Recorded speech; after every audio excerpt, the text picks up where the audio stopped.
From athletes to authors, entertainers to innovators, we connect with those who help shape our culture. Join us in revealing stories of their lives and backgrounds, their triumphs and tragedies that molded them into who they are today. Authentically off-script and personally illuminating, this is Audibles with Jason Scarborough. Coming up next on Audibles, Max Howell.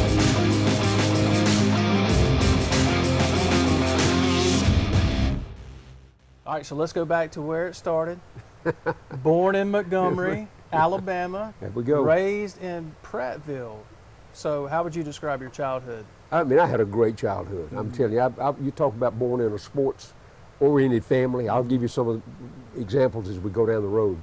But my dad put me on a weight program at 15. Wow. And this was in 1955. You check around and see how many weight programs was going on. Dad played basketball at Alabama. Mom's dad is an Auburn graduate. He was the first licensed veterinarian in the state of Alabama. So I grew up being pulled from the two biggest programs in the state. But I didn't have I lived my family were kind of, they weren't liberal, but it was like, he knows better than to get in trouble. And I had a great deal of respect for my family and really for my environment in the town I grew up in. Everybody in town knew. When I left Prattville, Alabama in 1957, Jason, it was 2,500 people. There's 50,000 there now. So that's a growth area they've seen with, how about this, 50,000 with no industry. Mm-hmm. It's the suburbs of Montgomery, it's what it is. And, but it was such a enjoyable childhood. I bought the first car in my family at 16 years old. I got a job at 12 and started throwing papers and sweeping out warehouses when I was 12 years old. I saved $200 in the next 4 years. I bought me a 48 Plymouth. And I tell you the influence it had. At the high school, I parked in front of the front door, and for 3 years, nobody ever parked there but me. Now I'm not saying there was any kind of threat there, but they knew when I drove up, that space better be empty because somebody had flats otherwise. So that, but I was very respectful of my family and of law enforcement and everything you should be. The last thing I ever wanted to do is have a problem either at school or in the community that got back to my parents. That was a driving force, I think.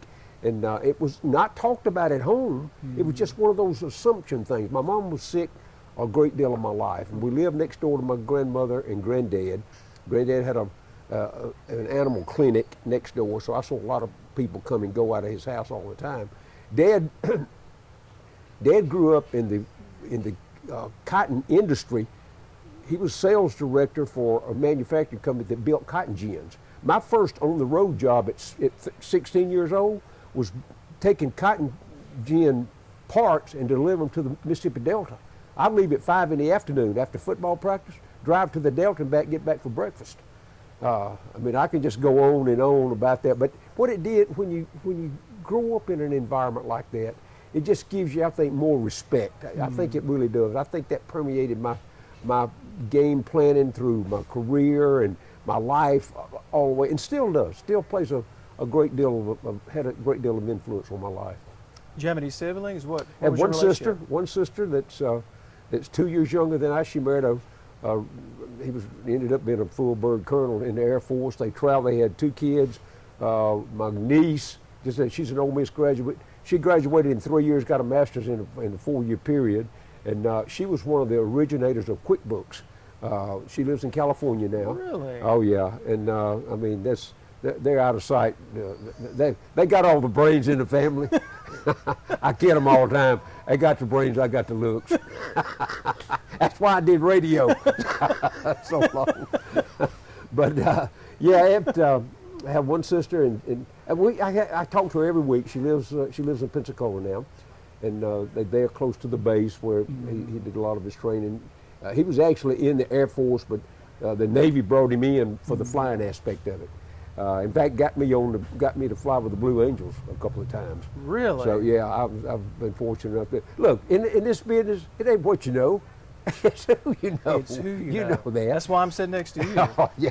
But, I've told friends of mine through the years about, I give a resume to them, and I promised them this. I said, I can get you in the front door, but beyond that, you're on your own. Right. I can't do anything else. And you know somebody to get you in, but you got to perform once you get there. So, but yeah, I have this one sister. She and I are very close. We talk once a week or more. I go down 3 or 4 times a year. I usually spend some of the holiday time with her. So, but we really had. It's so funny. She was 2 years younger, 2 grades behind me. In a small school, we talk about this a great deal. In a small town, I didn't know anybody in her class. I mean, I didn't know anybody. In the class in between us, I didn't know. I was so consumed with what I did in my class that I just didn't take the time. I played 3 sports. I worked a full-time job.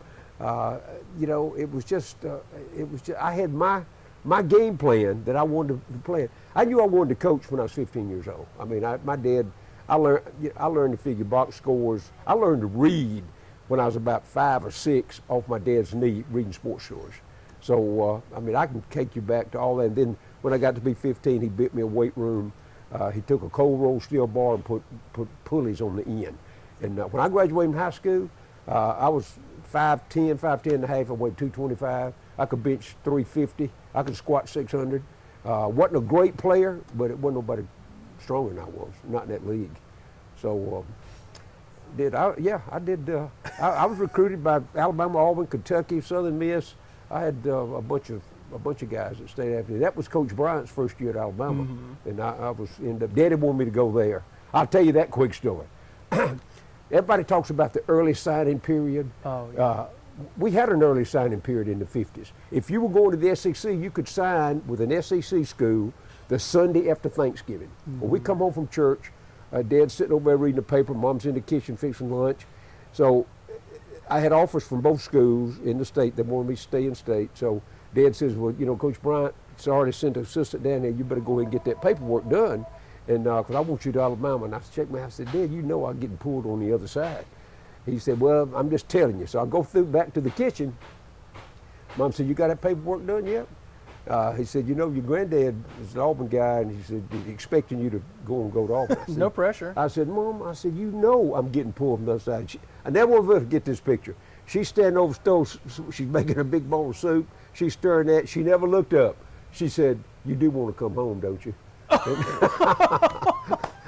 So guess where I went? Don't go anywhere. Audibles returns in a moment here on the Spirit Media Network. During times of uncertainty, it's comforting to know we have a healthcare system in our community that's been committed to supporting us for well over a century. In this current time, we are standing together, and our bond is stronger than ever. KDMC, caring for our community like no one else can.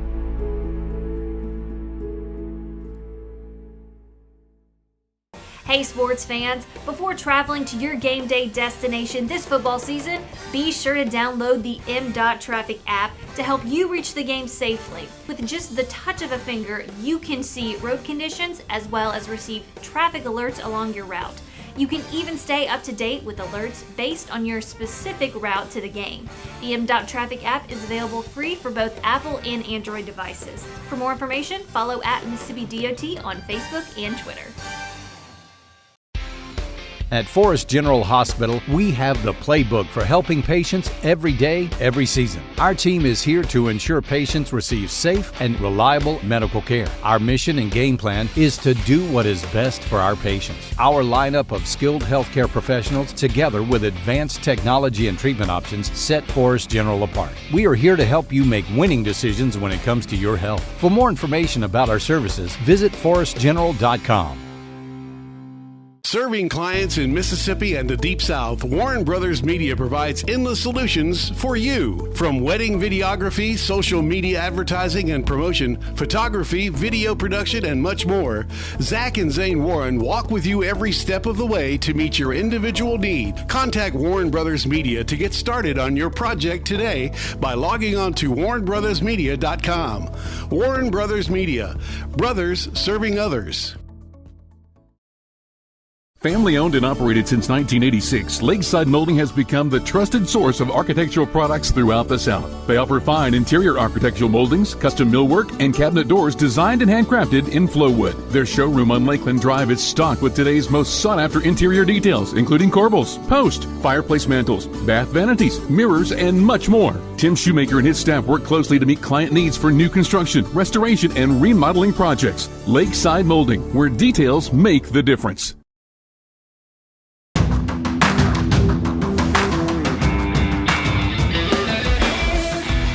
So I'm at Auburn. I was at my side. They had just, the reason at my height that they took me at that time, Auburn was already going to the much bigger offensive lineman than I was, but I had pretty good speed. They had 2 All-Americans that played guard on the national championship team the year before, Chuck Maxme and Ernie Dangine, and I fit their mold. But consequently, remember this, there was no numbers in those days. You know how many signed in my class? 110. It was a process of elimination. Whoever was left, that 110 got scholarships when the season started. So I knew that, I saw that, and went to them about that. My academics were excellent, but they sent me to Hines Junior College. I went over and stayed a year, and I was going back to Auburn. In the meantime, once it doesn't matter whether you're academically qualified or not, once you're in a junior college, your recruiting becomes wide open again. So Troy had been after me all along. At that time, Troy had the best preparation for high school coaches in the South. They were putting out anywhere from 50 to 100 high school coaches every year. So I knew all that. I knew where. So I went back, checked in at Auburn, stayed we were on a quarter system, stayed to Christmas. I transferred to Troy and never told my parents. I knew. Long story short, I went in, I walked in, I started from the first day. I led her 2 years. I was all conference, and I had a year eligibility left, but my academics, I was already through with my academics. I was already started on my master's at that time. So I went ahead and moved along with my coaching career. But you couldn't do some of the things I did today. You could, the Privacy Act, how you gonna change schools and don't even tell your parents? All my stuff was paid for. I didn't ever, I can tell you some stuff that went on at Auburn back in the 50s. You want to know why they stay on probation? I can tell you, but I won't. Breaking news here on Audibles now. Yeah, but it's nothing unusual. You know what I've always said? Having worked at that level, there were 2 kinds: the caught and the uncaught. Just remember that. Is that as early as football became, where you knew that aha moment? Was it when you were 5 and 6 and would start reading the newspaper and say, this is what I'm going to do? I knew what I wanted to do. It's just one of those things. I followed my dad around. He only went a year to Alabama on a basketball scholarship. Then what he did, the war broke out. So he went to he was in the Navy, went to Portsmouth, Virginia. They had a big naval base up there. The USS Alabama. Yep. He put every construction part on the inside, the rivets. He ran a rivet gun. He'd take me in there. He can do it from memory, tell you exactly where the lockers are in that ship that's parked in Mobile right now. He knew all that. But anyway, he came back, and he knew that he went straight to work and married my mom, and there I was all along. And he just told me, he said, if you really want to do something that I always wanted to do, think about coaching. And that's what I did. And he played industrial basketball when he was 50 years old. He was 5'9", 165 pounds when he graduated from high school, and he passed away in 1999 at 85. He was 5'9", 165. But you talk about an athlete, he could dribble. I saw him, he'd take on the Harlem Globetrotters. He was that good an athlete. If they'd had a 3-point line, it ain't no telling what he'd scored. He could shoot one hand, 2 hands. He could do it all. But I watched that and learned to appreciate that. And then when I'd go with him after I got up to be a teenager, I'd go ride with him when he played. And basically, I knew, and I'd sit on the sidelines. I knew that's what I wanted to do. So I ended up going to Troy, and fortunate enough went back and coached the first national championship team in 1968 there. Don't go anywhere. Audibles returns in a moment here on the Spirit Media Network. How local is Bank Plus? We're here, and here. And we're with you here.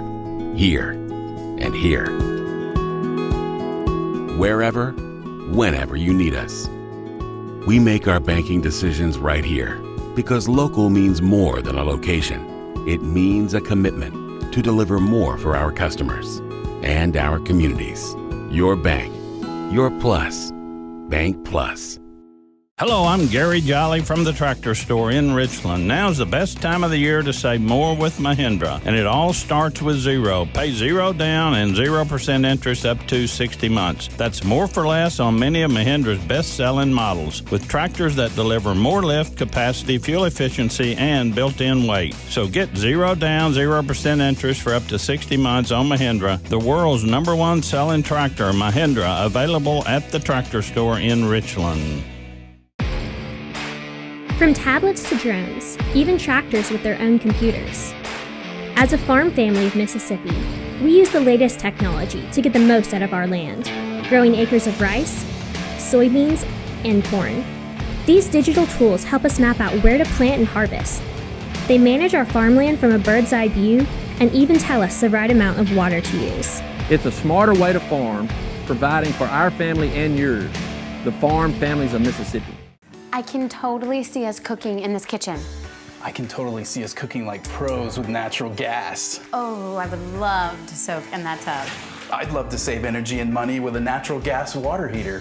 I can imagine cuddling up in here. Because natural gas heating keeps the house comfortable when we need it. We have to get this house. We have to get natural gas. We're investing in infrastructure to help bring comfort and savings to you. Visit centerpointenergy.com/natural gas benefits. CenterPoint Energy, always there. We hope you're enjoying Audibles with Jason Scarborough. Watch every full, unedited episode via our digital platforms. Download our free Roku TV channel simply by searching for Audibles on your Roku device. Look us up on our YouTube channel too under Spirit Media Network and hit subscribe. And enjoy episodes of Audibles along with our other original content. Bookmark our website at spiritmedianet.com and stay up to date on what's happening on the Spirit Media Network, where we're changing the game.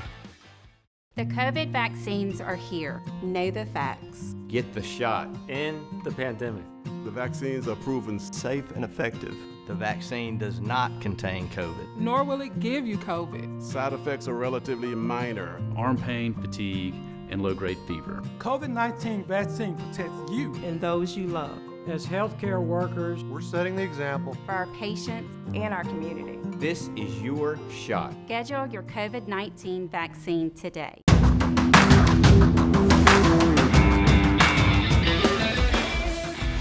All right, so you attend Troy University. Back then it was the Red Wave. Absolutely. Before they became the Trojans, you're a 2-year all-conference player at Troy. So you've had a lot of great experience with Troy. So tell me about the experience playing football for the Red Wave. It was unusual. Yeah. I'd been one quarter at Auburn and been exposed to a little more sophistication with facilities and all. I get to Troy, they didn't have a weight program. And I felt lost because I'd been lifting since I was 15 years old, and I knew. And you looked at me at that time. I was about 225, 230. My dress shirt was a 22 neck and a 32 sleeve. My sport coat was a 52 short. So I was a square, a little square man. But I had decent. I ran about a 4.7. So in those days, that wasn't bad for a guy like me. Not too tall. I'd get there, and all I did was be sure when I got there, I showed up with a bad attitude, and that helped me a lot. But I enjoyed playing. But we helped devise a weight lift. They had a weight program for the physical education department because it taught kinesiology, and we had a kinesiology teacher that was a guy named Nick Costes who ran the Olympics, and I mean he was well known. One night he ran the whole length of the ball game on the track around the game. The week before, he ran from Atlanta to Troy, just to say he had done that. So I got a lot of inspiration outside the coaching aspect. And this is what I talked about. My best friend, and still we talk, was my college roommate. He and I talk. In those days, we were taught how to coach. Mm-hmm. The game itself was not taught to win or lose. It was taught what to do, how to teach you. Now, when I went back to coach 3 years later, Billy Atkins came in as the head coach. He came straight from the NFL. He was an All-American at Auburn. He was a captain of the 57 National Championship team. I can promise you, it was all about winning then. I mean, we started off every year. We only gave 1 year. We were NAIA going to Division II. We got caught in that 2-year window. Oh. we had, at that time, we had 47 scholarships. And this is what he'd tell them. We'd meet in January. Now remember, the rules in those days were, I call them very flexible. You kind of picked and choose what you wanted to do. More flexible than now, maybe? Way more flexible now. And here's the way we chose the rule we did. In January, we'd meet with all the people that either we had recruited and or wanted to walk on. Sometimes we'd end up with 200 kids show up. And this is Billy's plain explanation. Guys, we're going to work out 4 days a week from now till August. And he said, the last 47 get the scholarship. And that's the way we did it. And I promise you, under stadium in bad weather, there'd be some stuff going on under there. That night you'd hear footsteps going down the hall looking for a bus ride. I mean, it wasn't a pretty sight. But the reason the rules at that time allowed us, Jason, to recruit. I was a recruiting coordinator there from 65 to 71. Mm-hmm. I didn't sign 10 high school kids. Every kid we signed, the year we won the championship, out of our starting 22, 18 of them played in the SEC the year before. In those days, the SEC frowned on married kids. So consequently, you got to understand, our president was a full he was a full general in the Army. He just came out. But his college roommate was a guy named George Wallace, who happened to be the governor at that time.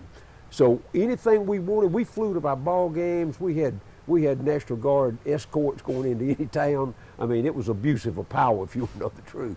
But we did it, and that's why we were able to get people there. We ate steak 3 or 4 nights a week. We had a training table. Nobody at that level had anything like that in those days. But remember, those kids we were recruiting were all used to that. They were coming from Alabama and Auburn and Georgia and Arkansas and Ole Miss, and everybody that transferred that wanted to play. Here was our deal. We provided, with married students, we provided the wife a job, full scholarship the guy, and they lived in a married apartment free. Wow. And so we had some advantages, let's say this, and we took advantage of that. And we'd have won the championship the second year. Our first-string quarterback, Sim Bird, graduated, went on to the Cleveland Browns at that time. Our next quarterback was coming along. We were 8-0 and gets his knee tore up. And we lose 2 ball games back-to-back trying to break in another quarterback. We ended up 9. We did get to the first round with 9-2, and that's as far as we got. But we should have won the championship the second year as well. But we had it was the plan. I still stay in touch with a lot of those guys. Here's something that's unusual, and you know this. Just recently, I was named in the Hall of Fame at Troy. There's only in 100 years, there's only been 25 people put in that Hall of Fame. My roommate and I are the only combination. I was a linebacker, and I mean, I was a down guy and a stand-up back on the outside. He was the inside linebacker. The only 2 combination that played together ever been named to that Hall of Fame. Whoa. Yeah. So I had some good influence. I'm gonna tell you, he was a hard-nosed, tough guy, and I mean, it wasn't anything for. See, you have to understand the off-season training program in those days. We would pick out the roughest bar around and challenge anybody there. I'm gonna tell you, that was our off-season program. If anyone has video or pictures of those moments where Max was cleaning out bars, well, we want to see that. No, here's what we would do. John did it. John set it up. He was the brain behind the outfit. He'd bring me in and he would challenge somebody. After they had a few drinks, he'd challenge to arm wrestling, and I was pretty good at that, and lifted a lot. So he put me over there, and of course they put a side bet on that, and here was the deal: if I got beat, the first lick went to the guy arm wrestled me. And John would get the money, we'd go. So that'll be chapter 4 in my book. Chapter 4 in your book. Yes, there will be a book.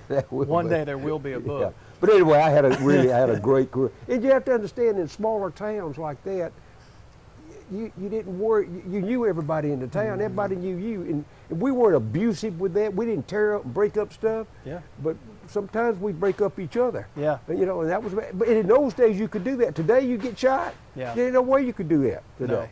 No. But that was my raising, and now I got out of that when I got to the coaching ranks. I had to leave that, but our coaching technique from the 60s on was a little different than it is now. You can't put your hands on them now, and I was with a limited vocabulary that I had. I didn't know any way else but grab a hold one and shake him. Don't go anywhere. Audibles returns in a moment here on the Spirit Media Network. Hey sports fans, this football season, MDOT wants to ensure you get to your game day destination safely. So before you hit the road to watch your favorite team, be sure to download the MDOT Traffic app. The MDOT Traffic app is free for both Apple and Android devices. And remember to drive smart on the way to the game. That means buckling up, obeying the speed limit, and avoiding distracted driving, especially when traveling in work zones. For more information, follow @Mississippi DOT on Facebook and Twitter. At Forest General Hospital, we have the playbook for helping patients every day, every season. Our team is here to ensure patients receive safe and reliable medical care. Our mission and game plan is to do what is best for our patients. Our lineup of skilled healthcare professionals, together with advanced technology and treatment options, set Forest General apart. We are here to help you make winning decisions when it comes to your health. For more information about our services, visit forestgeneral.com. Hello, I'm Gary Jolly from the Tractor Store in Richland. Now's the best time of the year to save more with Mahindra, and it all starts with zero. Pay zero down and 0% interest up to 60 months. That's more for less on many of Mahindra's best-selling models, with tractors that deliver more lift, capacity, fuel efficiency, and built-in weight. So get zero down, 0% interest for up to 60 months on Mahindra, the world's #1 selling tractor, Mahindra, available at the Tractor Store in Richland.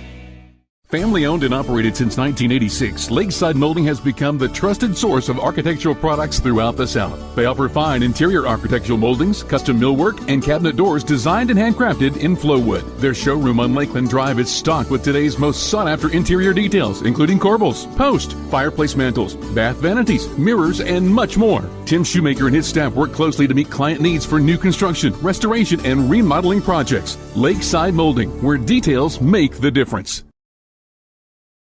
The COVID vaccines are here. Know the facts. Get the shot. End the pandemic. The vaccines are proven safe And effective. Vaccine does not contain COVID. Nor will it give you COVID. Side effects are relatively minor and include arm pain, fatigue, and low-grade fever. The COVID-19 vaccine protects you and the ones you love. As healthcare workers, we're setting the example for our patients and community. This is your shot. Schedule your COVID-19 vaccine today.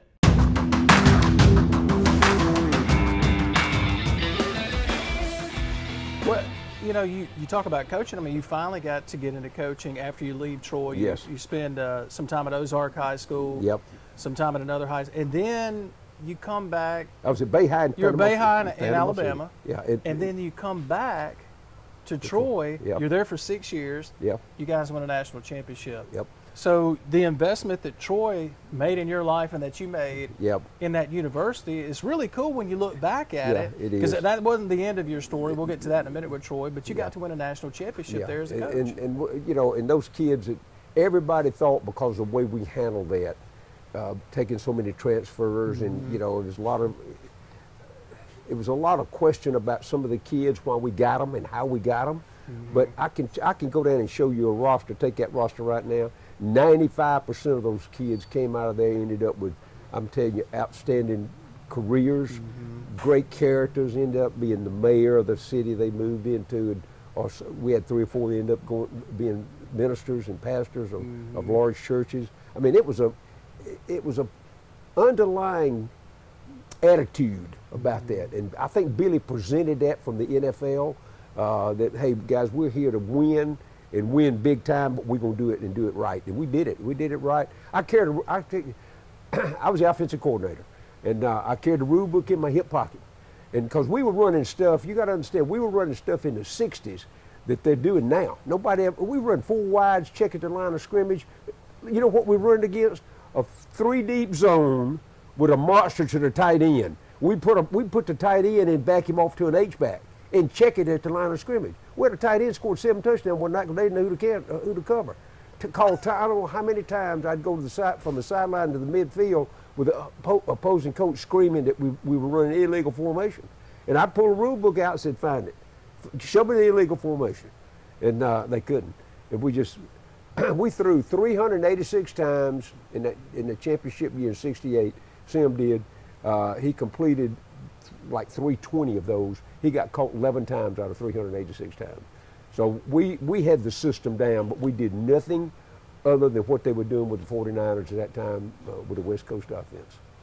And talking about coaching, you go into administration for a little while, then you come back into coaching at Niceville, then you spend some time at Gulf Breeze High. Yep. And then you land at Escambia High School, and there was a guy there that you coached named Emmitt Smith. Do you remember your first interaction Very with him? well. I was the way I got that job, once again, it was somebody I knew. The head coach was Dwight Thomas. Mm-hmm. Dwight had been there, but Dwight had been at Fort Walton Beach. He went over to Escambia, and that time, a couple of years ahead of before, when I first went to Gulf Breeze, he had to build that thing from scratch. Mm-hmm. And of course, Gulf Breeze played Escambia every year, so I saw what he was doing from the ground up.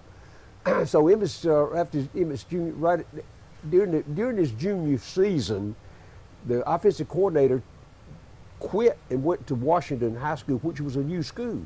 And Dwight called me and asked me if I wanted to come over there and work with him as soon as that season was over and coach him his senior year and then stay on to help prepare for the next year. And I said, well, you know, absolutely. I don't think there's any doubt about that. That'll give me a good resume. But he didn't tell me what else he had. Emmitt's junior year and senior year, we had 19 Division I players. The university, we were #1 high school in America.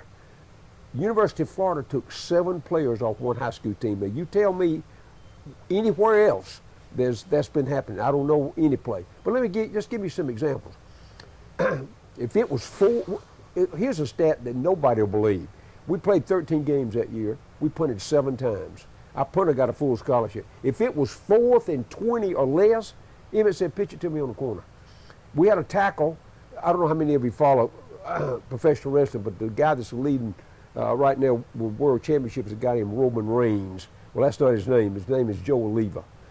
Joe played at Georgia Tech. Joe was Matt's younger brother. Joe's younger brother was our starting tackle, 6'4", 320, ran a 4.8. We'd run from a 2-point position, just quarterback take snap and turn and pitch it to Emmitt. And Emmitt would follow Matt. And you're talking about a 160-pound defensive back coming up and facing a guy that looked like that wall right there. Mm-hmm. We dominated pretty well. Both our wide receivers were 6'4", and ran 4.5s. A lot of times in the ball game, we just throw it up and let them run. I mean, the talent level was, we could beat a lot of small colleges at that time. Here was even more. We had 13 coaches on that staff. None of us taught. I ran the weight room. And people want to know about Emmitt Smith. Emmitt was a natural-born athlete that did not want to go to Florida. Wanted to go to Auburn University. Really? Pat Dye and 2 or 3 of the assistant coaches would stay in our office during the week, every week, trying to get him to go. His mom and dad worked for a very wealthy attorney in Pensacola. In fact, I'll tell you how wealthy he is. The law school at Florida is named after him. His last contribution was like $100 million. So all he did was call the parents and says, look, you know, we aren't going to do anything illegal, but I know you guys like your job. And so Emmitt signed with Florida. And if you remember, his first game playing was against Alabama. He rushed for 224 yards that day against Alabama. And he's proud of that as much as anything. But they were, again, Dwight did a great job in assimilating that group of kids. It was just something to behold at the high school level. And we got national publicity everywhere. And consequently, the Florida State coach, Mickey Andrews, was coaching, and they ended up getting 3 or 4. And I saw Mickey, so when the season's over, Mickey got me on at Florida State. Mm-hmm. And of course, to work with him. oddly enough, when I went to Florida State, I just came off the #1 high school team in America. We go to Florida State, we were #1 in the country. We opened up with Miami, and they beat us. We ended up winning the rest of them. We didn't win the championship that year. I think we finished 2nd or 3rd. But we had 9 first and second round draft picks on that team at Florida State that year. So I'll tell you all that to tell you, and you probably heard me say, I was not a smart guy, but tell me what I could do. I could read a roster and tell you where they were, and I come knocking. I talked my way into several good jobs, I'll be honest with you. Don't go anywhere. Audibles returns in a moment here on the Spirit Media Network. Serving clients in Mississippi and the Deep South, Warren Brothers Media provides endless solutions for you. From wedding videography, social media advertising and promotion, photography, video production, and much more, Zach and Zane Warren walk with you every step of the way to meet your individual need. Contact Warren Brothers Media to get started on your project today by logging on to warrenbrothersmedia.com. Warren Brothers Media. Brothers serving others. Our favorite venues, watching our favorite teams while tailgating with the best fans in the South. We're all back to full capacity this fall. That's why now is the time to book your stay for your favorite college football weekend at Mississippi's premier full-service bed and breakfast. Kay Tyler and the staff at Cart Barn Inn will meet every expectation of you, your family, and your friends. Call and book your reservation today at 662-983-7829 or log on to cartbarninn.com. Cart Barn Inn, cozy luxury in a brown paper bag. We hope you're enjoying Audibles with Jason Scarborough. Watch every full, unedited episode via our digital platforms. Download our free Roku TV channel simply by searching for Audibles on your Roku device. Look us up on our YouTube channel too under Spirit Media Network and hit subscribe. And enjoy episodes of Audibles along with our other original content. Bookmark our website at spiritmedianet.com and stay up to date on what's happening on the Spirit Media Network, where we're changing the game. When it comes to cooking meals, drying clothes, heating water, and my home, nothing beats natural gas from CenterPoint Energy. It's my most affordable energy option. It costs less to use than electricity, propane, and heating oil. So if you already have natural gas, keep it. If you're replacing an appliance, choose it. Natural gas, your best choice. Safe and affordable, rest assured. For more on the benefits of a natural gas home, visit centerpointenergy.com/natural gas benefits. CenterPoint Energy, always there. During times of uncertainty, it's comforting to know we have a healthcare system in our community that's been committed to supporting us for well over a century. In this current time, we are standing together, and our bond is stronger than ever. KDMC, caring for our community like no one else can.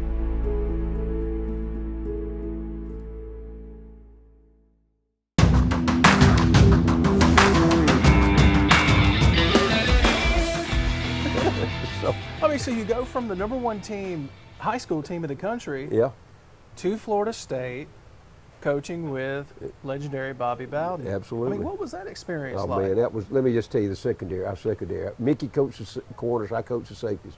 All four of our secondary were #1 draft picks. Leroy Butler was the other corner from Deion.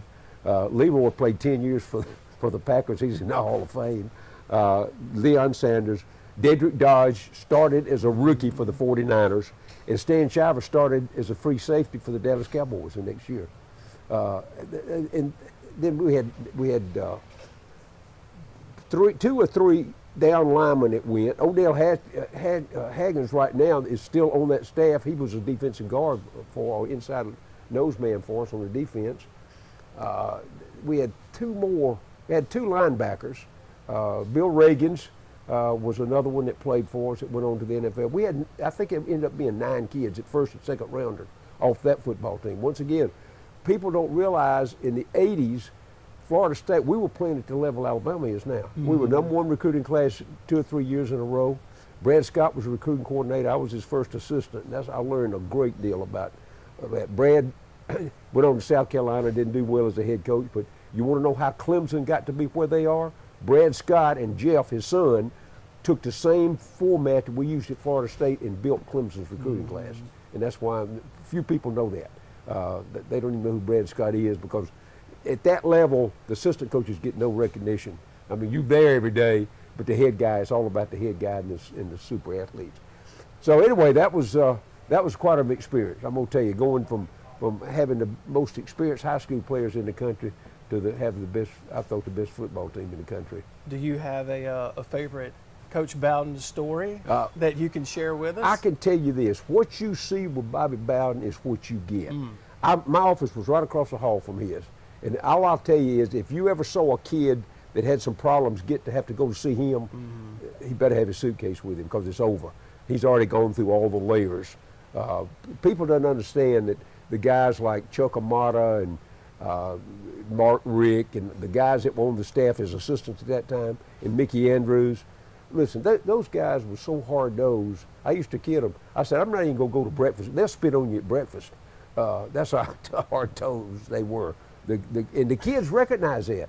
But here's what you have to understand. At that level, it was just like you selected your recruits. You didn't have to go knock on doors. You just picked the phone. If there was I give you a half a dozen kids that were first-round draft picks that we recruited that went somewhere else for whatever reason. It was really a interesting part of my career. Coach Bowden was always the same. No, I was fortunate enough, after I got out and after he retired and left Florida State, I had a chance to introduce him 3 or 4 times. And you know, it's written. Mark Slayball wrote his book. Well, Mark was a journalist, reporter actually for the Atlanta Journal-Constitution when I was there. Mark's claim to fame is that he wrote Bobby Bowden's book, and he wrote Duck Dynasty's book for that. I just tell you, he sold 3 million copies of Coach Bowden. He made $1 a copy. He sold 6 million of Duck Dynasties. He made $1 a copy. So Mark still writes for ESPN and still does some work for the Journal-Constitution. Mark, we're looking for investors. If you, I met Mark at an Ole Miss game a few years ago, and he's a good guy. And actually mentioned you. Oh, is that? Yeah, I said, you know Coach Howell? And he's like, well, of course I do. So I got pictures of him and I sitting at the bar after a ball game, comparing notes. Because see, I was on the radio at that time. I was doing 6A The Fan, and he was a writer for the Constitution. And we compared notes to be sure. It didn't matter, because I was going to be on the air next morning. He just wanted to be sure we had that, because he had to put his in print. See, I could always say, well, you didn't hear that. But once you get it in print, that's another story. So, Mark, I said, we stayed fairly close through the years. All right, so at Florida State, you coach with Bobby Bowden. I mean, think about your career at this point. You coach Emmitt Smith in high school, #1 high school team. You go and coach with Bobby Bowden, Hall of Famer, at Florida State. Lose 1 game that year. That's right, the first one. And you're coaching Deion Sanders, prime time. Do you remember your first interaction with prime time? God, yeah, I mean, the first time I got over there to see him, of course, everybody knew about him. Yeah. You know, he came out as a junior, and this was going to be his junior year. We knew he was coming out. I can tell you some stuff about his contract, too, later, about you just won't even believe. But anyway, the guy, all the stuff you read about primetime was created. He and the media created that. Yeah. I'm telling you guys, he was the first guy on the practice field every day, the last guy to leave. He sat on the front row of every meeting I ever was there, never went to sleep. He was there to learn a trade, is what he was there. He already had the skill. He was learning the trade, because he promised his mama when he was 10 years old. He grew up in a single-parent family. He promised his mama once he got through college that she'd never have to work again. And he was absolutely right. I mean, he knew he had the talent. Do you think, you've seen a lot of great athletes, coached with a lot of great coaches. We were talking about it when I first saw you today. In my lifetime, he's one of the few athletes I can think of, like the primetime persona and everything. He can talk a big game. He's one of the few athletes that I can remember that could actually go out and back it up. I mean, how do you see that? Well, you know, his favorite, he got criticized a lot because he'd say some things to the media. But his favorite saying was, if what you say, if you can do, it's not bragging. Right. It's just stating facts. Right. And he was. I just tell you, and I've told you this story, his best sport was basketball. Right. He's the only guy in the history of sports that hit a home run and scored a touchdown the same day at the professional level. I mean, but he put together kind of a pickup basketball team. We never worried about him drinking, no drugs. He gave speeches all over the South about those entities, because he was raised in a neighborhood that the only way they could get out, they thought, was doing that. But he showed them a different way. He put these pickup games, basketball games, and in the winter he would travel all over Central and South Florida and challenge any team, the Rotary Club or whoever, to raise money for him. They never lost. I mean, the guy had a 46-inch vertical. I mean, you think about that. He could stand under a basketball goal and never get a lick, and jump straight up and put his head through the rim. Flat-footed. Absolutely. Never get a running start. I mean, I cannot tell you what a specimen. The guy was 6'1", 190 pounds, zero body fat.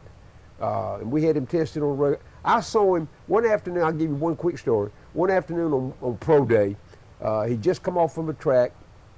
He was getting ready to go to the draft on pro day after his junior season. And had on his sweats, and he was still hot and sweaty. And all these about 28 pro coaches there. Deion, we got to get a time on you. And at that time, we didn't have electric time, but everybody had a stopwatch. And this was a stop time, I know, and I'll give you comparative of what he did electric. He said, I don't need to run. He said, all right, I'll run one. Now, this is from a standing start with sweatpants on and tennis shoes. He ran a 4.3. Oh, my gosh. Standing start, sweatpants.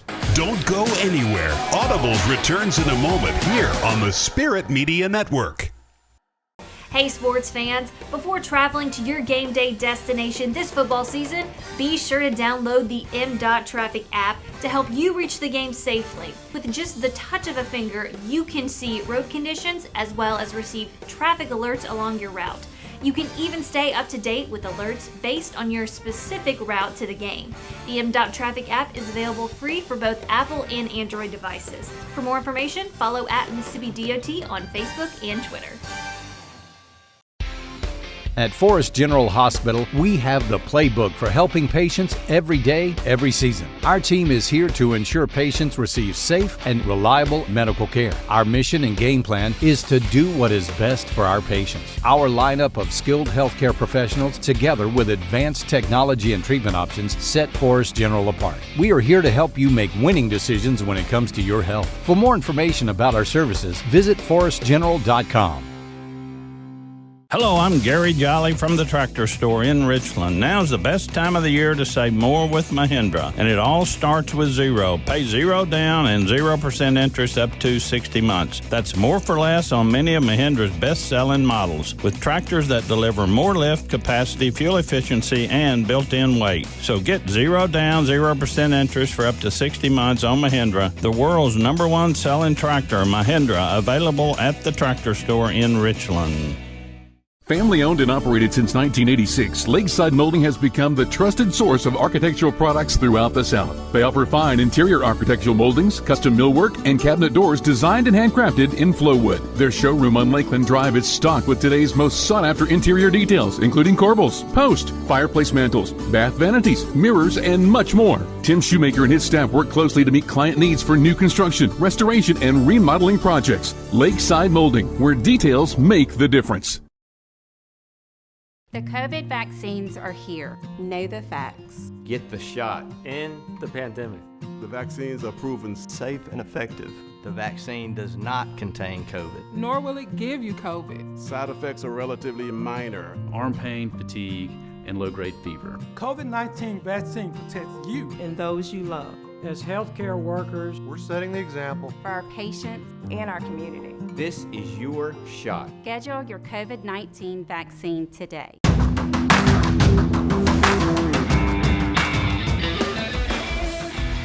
All right, so you briefly go back to Troy for a year or two, and then you make the jump into the waters of radio at the Fan in Atlanta. Now, you got to walk me through. How'd you go from coaching? What made you want to get into radio? Well, it was so easy for me. Yeah, right. Here's the reason, quickly. I went back to Troy as the development, to run the development office. I raised them $1 million in the first year. At that time, they were undergoing some administrative change, and much like today, they didn't want to keep me on at that salary level. So I'm on the road raising money. I come home on a Friday afternoon on my birthday, and the locks have been changed, and my stuff stacked outside in the hall. So I got the message. I mean, like I told him, I wasn't born at night. I wasn't born at night, particularly last night. So anyway, I took off and what took me to Atlanta. I decided, since there was a void in the junior college markets, I wrote a national junior college recruiting guide and published it for 2 years, having it printed in Atlanta. I was commuting from Oxford to Atlanta twice a week to be sure this thing. And while there, 680 The Fan at that time was owned by Ted Turner. It was in the CNN building. It was the audio for CNN News is what it was. Well, Turner didn't want to keep the radio part, so he threw that company into bankruptcy. The Dickey family bought that radio station. We were the first of 5, and they came. That company ended up being Cumulus Radio. It went from 5 stations to, when I left 11 years later, to 500 stations. But they never put 680 in the Cumulus network. They left the youngest son, David Dickey, to manage it there. And the reason they did, because they were going through cash buying stations so fast at the other level. There was 7 kids in that family, and I'll tell you, this was their weekly route to there. They walk in there weekly, each one of them, and take $2,500 a week out of the cash box, all 7 of them. That's what financed their family lifestyle. Now, we took it from 0 at 680. They were looking for somebody with on the field experience. I mean, I was on there with Larry Munson, and I can just go down the list. Half of the Jeff Van Noe that played for the Falcons, Harmon Wages, all those guys were on the air. But they were either players or broadcasters. None of them actually had the coach, and I had all the contacts.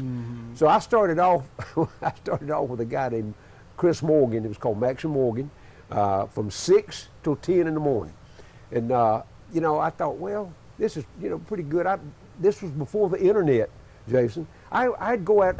Leave my house at 2 o'clock in the morning, and go find newspapers and read every story that was available out there to get ready. Because this is what I tell the audience.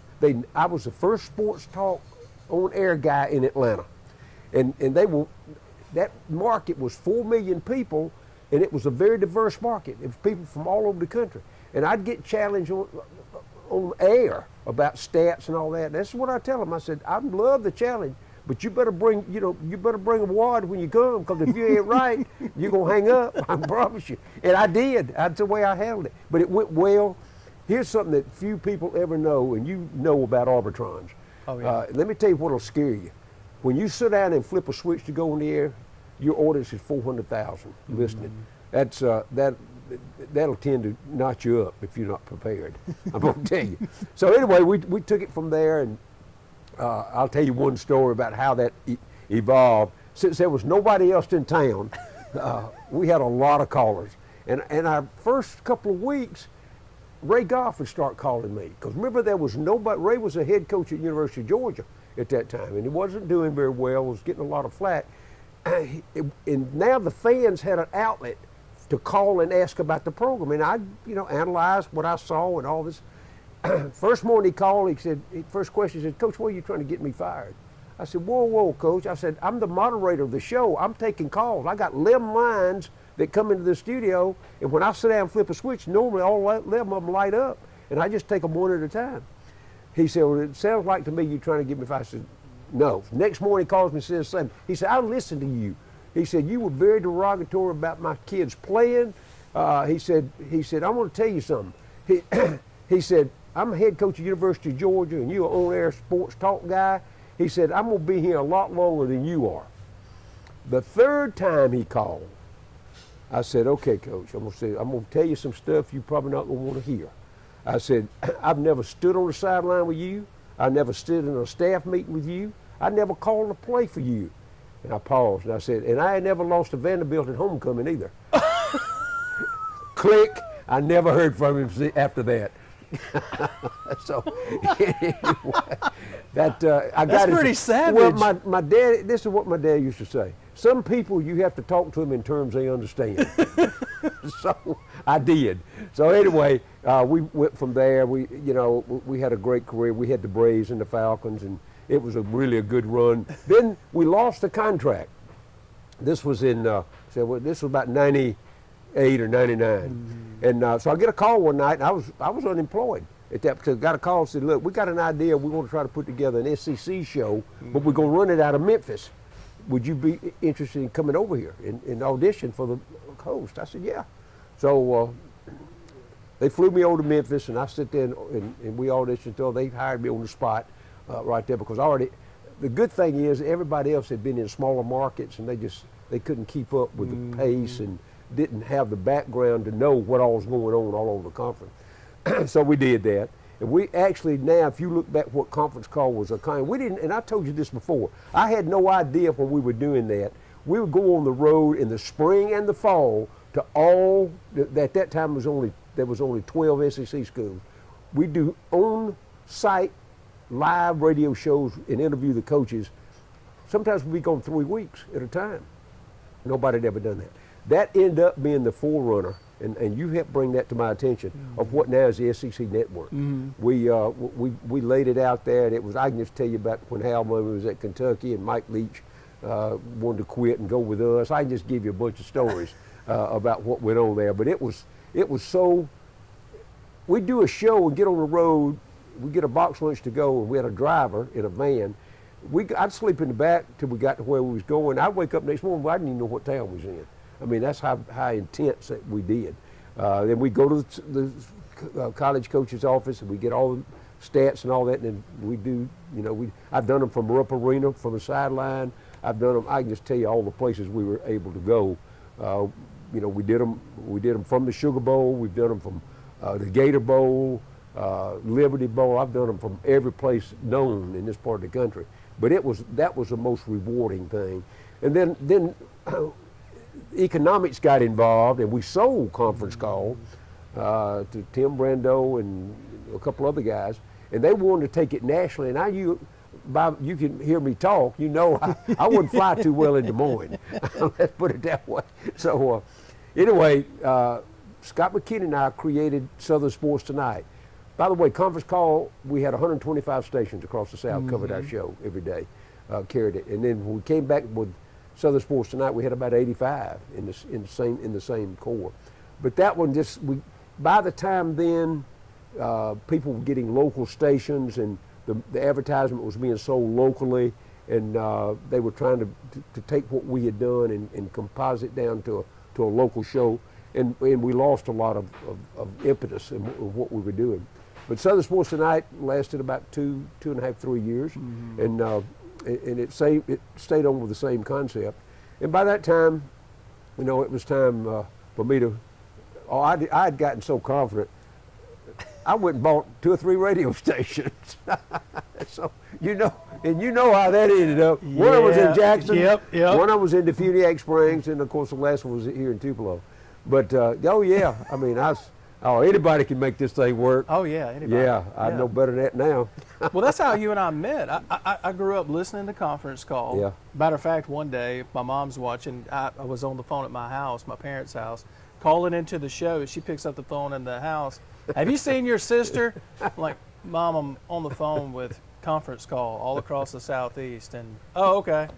And I think one of you guys said, well, Jason, go find your sister. Yeah. But I mean, that's what everybody listened to. And like you said, that was kind of, to me, you and I had that conversation. Yeah, we kind of the precursor to the SEC and Network. we never recognized that, Jay. Yeah. I'm telling you, we loved the business so much. We lived it day by day. Is what we did.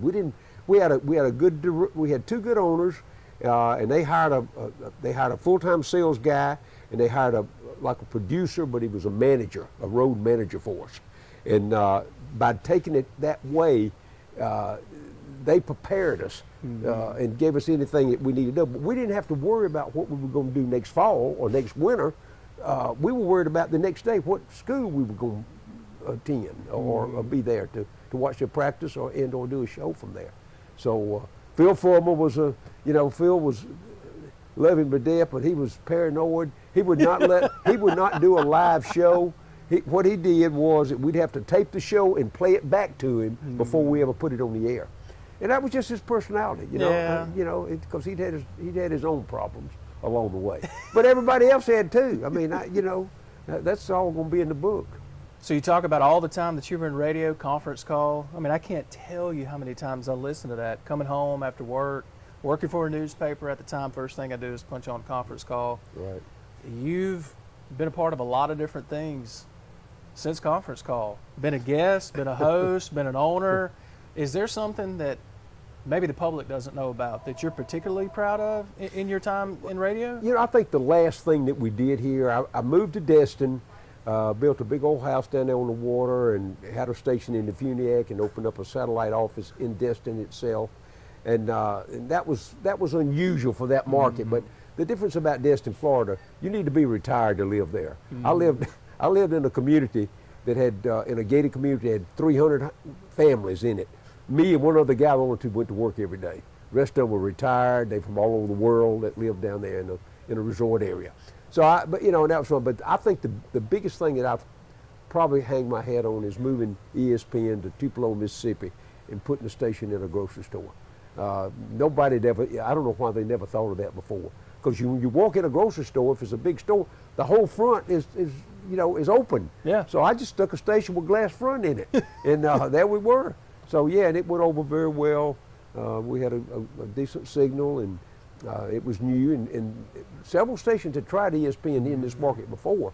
And Tupelo's a diverse market as well. Got a lot of input coming in from a lot of different places with the medical center here and all. But there's still a hardcore sports fan group here as well. So, and it's the biggest high school in the state with the Wave and all. So, I've enjoyed. People ask me all the places you've lived: Atlanta, Memphis, Jackson. I've lived all over and done sports and coached as well. Why did I stay in Etowah County? And I'm going to tell you why. And I've done this before. Etowah County is 29,000 people. The politics and the community itself with the people there are exactly the way I was raised. I mean, I could take you back 50 years, and they have the same set of values. They have the same, it's the same outlook about life, and I identify with those. I live just outside in a little community called Tilden, actually, and it's just a crossroads. So, but I love the people. I got 2 or 3 really close friends of families that I cook for on the weekend, and I'm not the adopted son. I'm the adopted granddaddy, and I let them know that sometimes. So, but yeah, it's one of those things where anything that those people, if they think you're in need, they are right there to help you with. In fact, a couple of them, I have to stay in touch with them because if they miss a call, they'll be down in my house knocking on the door where I am. So anyway, that's the reason, and I love Mississippi for just that. Don't go anywhere. Audibles returns in a moment here on the Spirit Media Network. We hope you're enjoying Audibles with Jason Scarborough. Watch every full, unedited episode via our digital platforms. Download our free Roku TV channel simply by searching for Audibles on your Roku device. Look us up on our YouTube channel too under Spirit Media Network and hit subscribe. And enjoy episodes of Audibles along with our other original content. Bookmark our website at spiritmedianet.com and stay up to date on what's happening on the Spirit Media Network, where we're changing the game. Our favorite venues, watching our favorite teams while tailgating with the best fans in the South. We're all back to full capacity this fall. That's why now is the time to book your stay for your favorite college football weekend at Mississippi's premier full-service bed and breakfast. Kay Tyler and the staff at Cart Barn Inn will meet every expectation of you, your family, and your friends. Call and book your reservation today at 662-983-7829 or log on to cartbarninn.com. Cart Barn Inn, cozy luxury in a brown paper bag. This may not look like a typical farm, but our plants bloom in every corner of the state. From flowers to decorations, to fruits and vegetables, even homemade jellies and jams, we take pride in producing the best for you. You may ask why we do this. Like my parents, we love what we do and plan to pass on our family business to future generations. It's our way of life, providing for our family and yours, the farm families of Mississippi. The COVID vaccines are here. Know the facts. Get the shot. End the pandemic. The vaccines are proven safe and effective. Vaccine does not contain COVID, nor will it give you COVID. Side effects are relatively minor and include arm pain, fatigue, and low-grade fever. The COVID-19 vaccine protects you and the ones you love. As healthcare workers, we're setting the example for our patients and community. This is your shot. Schedule your COVID-19 vaccine today. Hey sports fans, this football season, MDOT wants to ensure you get to your game day destination safely. So before you hit the road to watch your favorite team, be sure to download the MDOT Traffic app. The MDOT Traffic app is free for both Apple and Android devices. And remember to drive smart on the way to the game. That means buckling up, obeying the speed limit, and avoiding distracted driving, especially when traveling in work zones. For more information, follow at Mississippi DOT on Facebook and Twitter.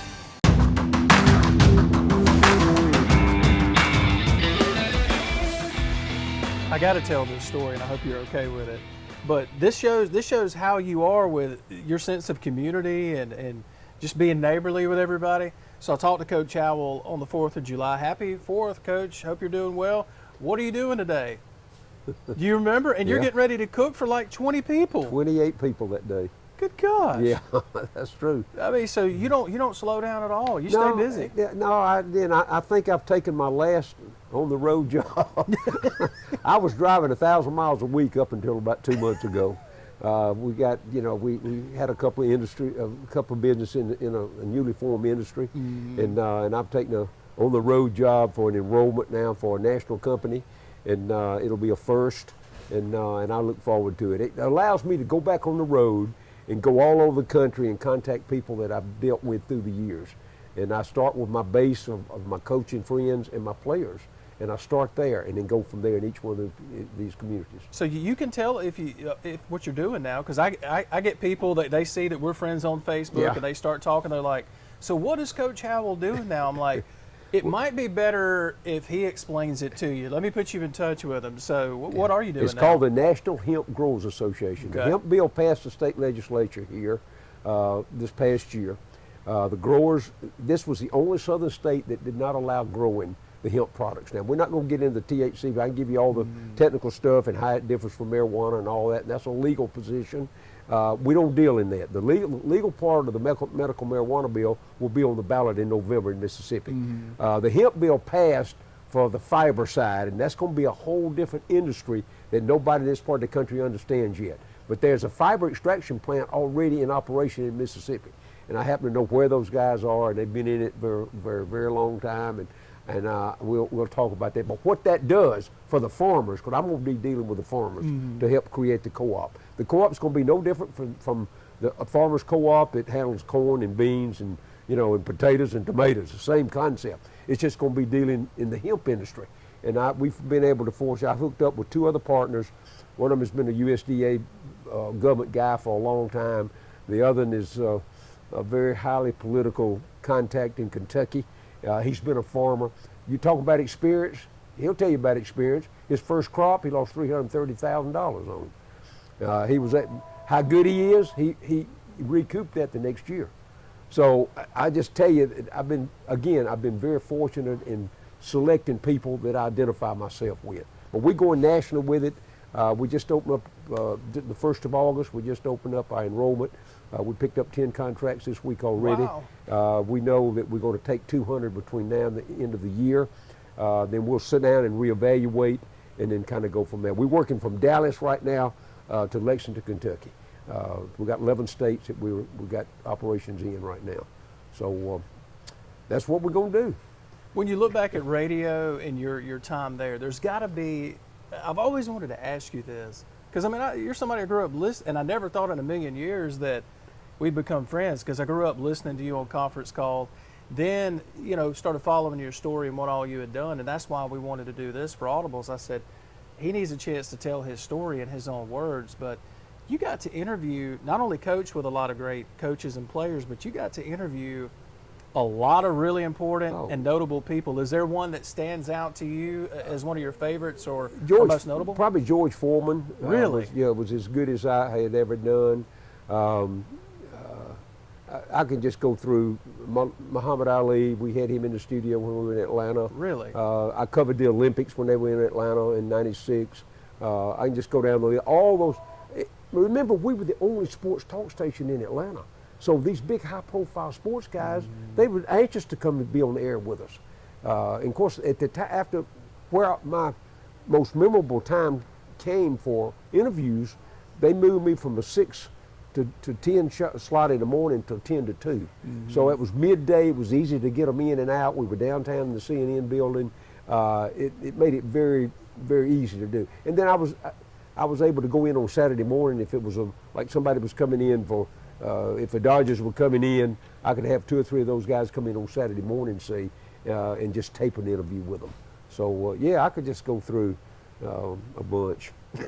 Do you have a picture of you and Muhammad Ali somewhere? Probably, Yeah? probably do. Most everybody, the studio tried to get us pictures, but remember I moved about 10 times since then, so it's probably in a box somewhere. It's probably where it is.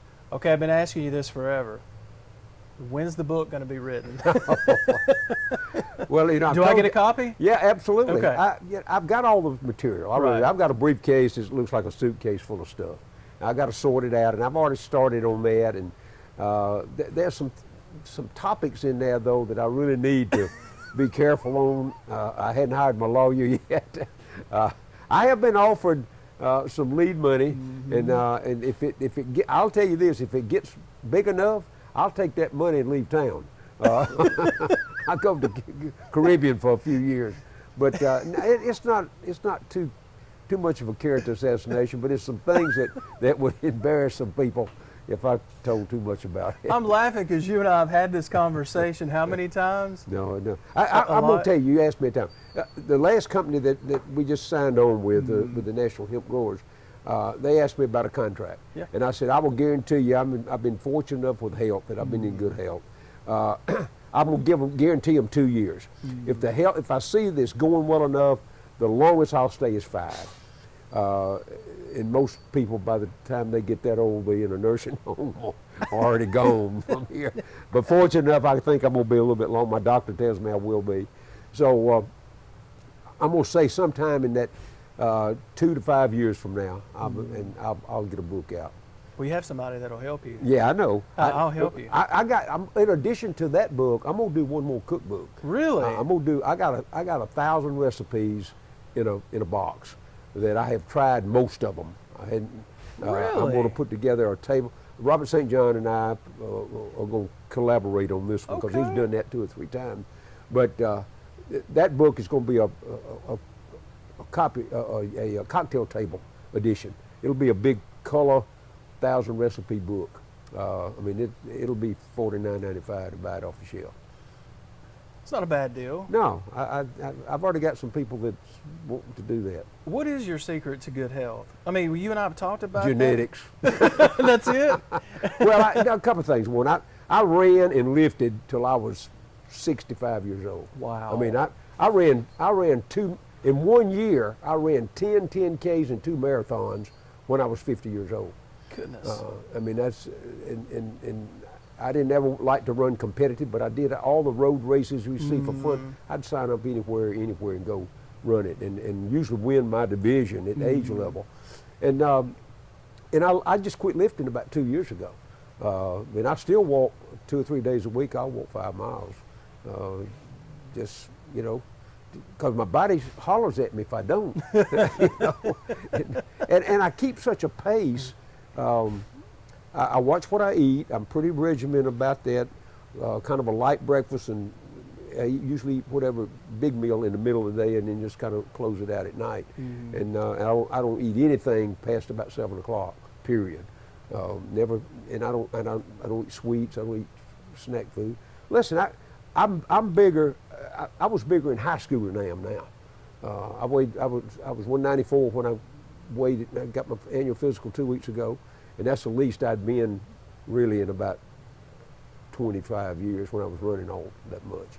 So other than that, I got up to 2. I played at 2. Most I ever played was 232, but I was about 225 most of that time. But I was built different now. I told you that. Yeah. My shirts was 22-inch neck and 32 sleeves. I mean, my sport coat was 52 regulars. That was kind of a square, to say the least. I got to tell you, this is you're going to be humble and modest, but this is a bucket list interview for me. Well, so I want to tell you thank you for taking the time to sit down with me. Growing up listening to you is one of the reasons I went into media. Listening to conference call, growing up listening to that and saying that's what I want to do. Working at this little small newspaper, listening to you do conference call and Southern Sports Tonight, and then just continuing to follow your career. And then never would have thought in a million years, a few years ago, we get to work together a little bit in Jackson, and I get to sit down with you and have a meal, and now call you a friend. So a million times over, thank you. Thank you, Jason. It was always my pleasure. The thing that I think about my personality is, I don't. If you go back and check all my career, I never burn a bridge. I really don't. You never know. You've seen people. Now, I don't say you can't lose your temper and say some things. Sometimes you need to go back and apologize for. But the fact is, you try to always leave that door open.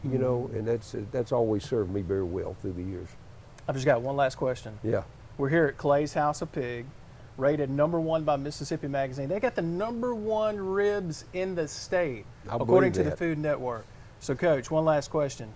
What's for supper? Man, I'm gonna tell you, Clay's already put it out there for us. We got ribs and baked beans and coleslaw. Man, I'm telling you, and white sliced bread. White sliced bread. You can't beat that.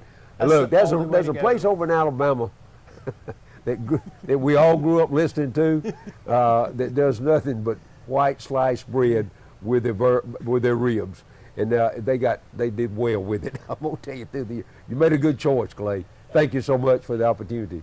Clay's House of Pig here in Tupelo, our site for Audibles today. Thanks for watching. He's Coach Howell. I'm Jason. We'll see you next time.